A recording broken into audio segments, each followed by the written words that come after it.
हिसार की MBBS student ने बताई विमान हादसे की कहानी। 500 मीटर दूर धमाका हुआ। लंच टाइम के चलते भीड़ थी, हाथ पैर कटे, लाशें बिखरी थी। अहमदाबाद में एयर इंडिया का विमान क्रैश हो गया, जिसमें गुजरात के पूर्व मुख्यमंत्री विजय रूपाणी समेत 241 लोगों की जान चली गई है। विमान ने एयरपोर्ट से उड़ान भरने के तुरंत बाद लगभग 2.5 किलोमीटर दूर स्थित BJ medical and civil hospital की इमारत से टकरा गया। उस समय हिसार के बरवाला की रहने वाली तमन्ना गर्ल्स हॉस्टल में मौजूद थी। तमन्ना बीजे मेडिकल कॉलेज में एमबीबीएस प्रथम वर्ष की छात्रा हैं और उन्होंने इस पूरी घटना को अपनी आंखों से देखा।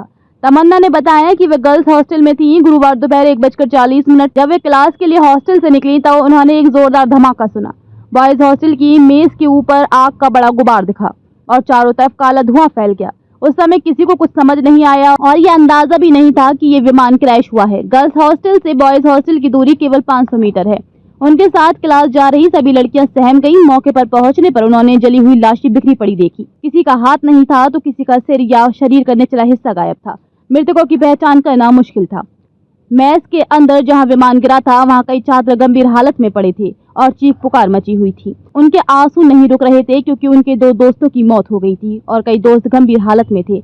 हादसे से 15 मिनट पहले ही उनकी एक दोस्त से बात हुई थी, तब वे खाना खा रहे थे। वे भगवान से उनके जल्द स्वस्थ होने की प्रार्थना करती हैं। मन्ना ने बताया कि लंच का समय 1 से 2 बजे के बीच होता है और इसी दौरान विमान मेस पर क्रैश हुआ। उस समय वहां काफी भीड़ थी। मेस में छात्र, विशेषज्ञ, डॉक्टर और उनके परिवार भी मौजूद थे। कुछ क्वार्टर भी आवंटित थे और उनके परिवार के सदस्यों की भी मौत हो गई क्योंकि आग से आसपास की कई इमारतों को भी नुकसान हुआ था। ये एक बहुत बड़ी त्रासदी थी और उस दौरान वहाँ कई प्रोफेसर भी मौजूद थे।